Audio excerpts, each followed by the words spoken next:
اگر آپ کو یہ ویڈیو پسند آئے تو ابھی ہمارا یوٹیوب چینل سبسکرائب کریں اور بیل آئیکن بھی دبا دیں تاکہ نئی ویڈیو سب سے پہلے آپ تک پہنچے۔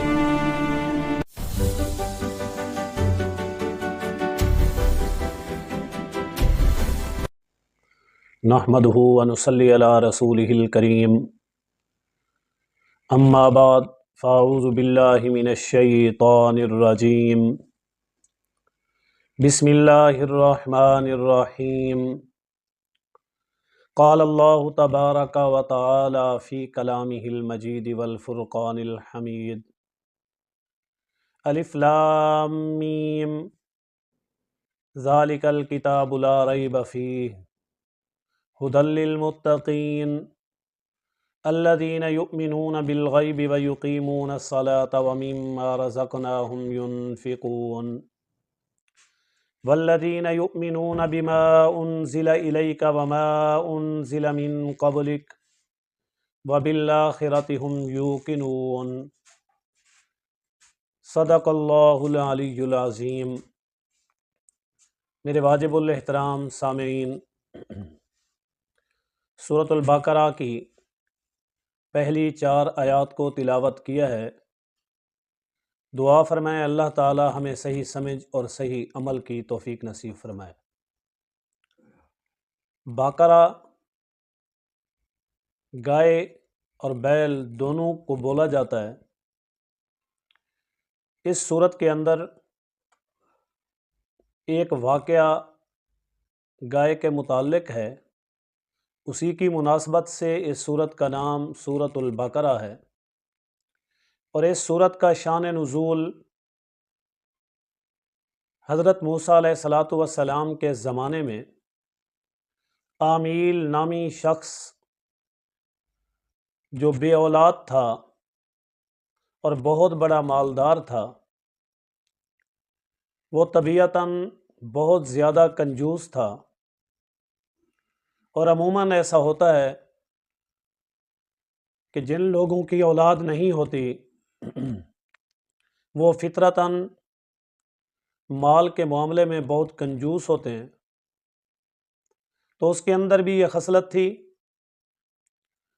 اللہ تعالیٰ نے مال بھی بہت دیا تھا لیکن خرچ کرنے کا حوصلہ نہیں تھا۔ اس کے چچا زاد بھائی اور ایک روایت کے مطابق اس کے بھتیجے، انہوں نے ان سے بات کی کہ ہم بہت زیادہ محنت کرتے ہیں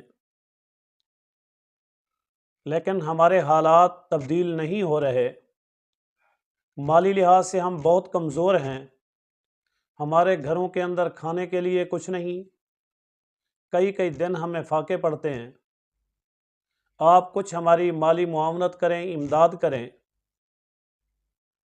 عامل نے ان کی یہ بات سنی اور ان سے کہا کہ آپ محنت کریں، کوشش کریں، اللہ تعالیٰ نے آپ کو ہاتھ پاؤں سب کچھ دیا۔ اب وہ جو اس کے رشتہ دار تھے ان کے دل کے اندر حسد پیدا ہو گیا، اور انہوں نے ایک نظریہ بنا لیا کہ اس کی اولاد نہیں اور حقیقتاً ہم ہی حقدار ہیں، کیوں نہ اس کو قتل کر دیں، مال تو آج یا کل ملنا ہمیں ہی ہے، ہم اگر راستے سے ان کو ہٹا دیں تو ہماری مالی دشواری مشکلات اب ختم ہو سکتی ہے۔ معاملہ یہ ہوگا کہ کل کوئی گواہی دینے والا گواہی نہیں دے گا کیونکہ موجود ہی نہیں، اور ہم خود ہی مدعی بن جائیں گے، معاملہ رفع دفع ہو جائے گا۔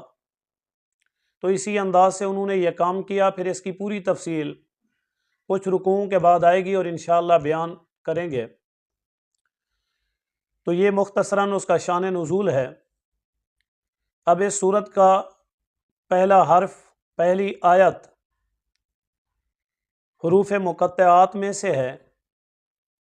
ارشاد باری تعالیٰ الف لام میم، یہ وہ حروف ہیں جو 114 صورتوں میں سے 29 صورتوں کے آغاز میں آتے ہیں۔ اکثریت مفسرین کی یہ رائے ہے کہ ان کا کوئی معنی نہیں ہے۔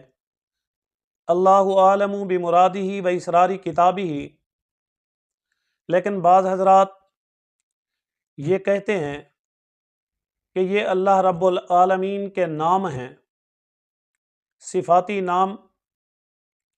اب ان میں سے بھی بعض یہ کہتے ہیں کہ یہ پورے حرف جو ہے، پورا جملہ الف لام میم ہا میم کاف ہا یا عین صاد، یہ پورے کا پورا جملہ ہی اللہ کا نام ہے۔ اور بعض حضرات کی رائے یہ ہے کہ ان میں سے ہر ایک حرف اللہ کے نام پر دلالت کرتا ہے، جیسے الف اس سے مراد اللہ، اسی طرح لام اس سے مراد اللہ تعالیٰ کا صفاتی نام لطیف، اسی طرح میم اس سے اللہ تعالیٰ کا صفاتی نام مالک مراد ہے۔ اور بعض حضرات کہتے ہیں کہ یہ تین حرف، پہلا حرف لفظ اللہ کی دلالت کرتا ہے، دوسرے لفظ سے مراد یعنی لام سے مراد حضرت جبرائیل علیہ الصلاۃ والسلام ہیں، اور اسی طرح میم سے مراد محمد صلی اللہ علیہ وسلم ہیں۔ الغرض اللہ تعالیٰ کے ہزاروں نام ہیں۔ امام ابن کثیر اور اسی طرح بعض اور مفسرین وہ یہ کہتے ہیں کہ اللہ تعالیٰ کے بے شمار نام ہیں، 5000 کے قریب نام ایسے ہیں جو قرآن و حدیث کے اندر موجود ہیں۔ بہرحال ہمیں اللہ عالم بمرادہ و اسرار کتابہ کہہ کر اس سے آگے بڑھنا ہے۔ ذالک الکتاب لا ریب فیہ، یہ وہ کتاب ہے جس میں کوئی شک نہیں، یعنی یہ واحد دنیا کی کتاب ہے کہ کلام اللہ بھیجنے والی ذات کہہ رہی ہے کہ اس کے اندر کوئی شک و شبہ نہیں، یہ شکوک اور شبہات سے پاک کتاب ہے۔ دنیا کے اندر جتنی بھی کتابیں ہیں ان کے اندر گنجائش موجود ہے، ان کے اندر غلطی کی، شکوک و شبہات کی، شک کی گنجائش موجود ہے، لیکن قرآن مجید وہ واحد کتاب ہے جس کے لیے خود رب ذوالجلال نے فرمایا لا ریب فیہ، اس میں کوئی شک نہیں۔ ھدی للمتقین، ہدایت ہے متقین کے لیے، جو تقوی اختیار کرنے والے لوگ ہیں، پرہیزگار لوگ ہیں۔ اللہ تعالیٰ کے ہاں ان کا مقام مرتبہ ہے، کیونکہ دنیا کے اندر جتنے بھی لوگ آئے اللہ نے فرمایا کسی چیز پر وہ اپنے آپ کو بہتر اعلیٰ نہیں کہہ سکتے۔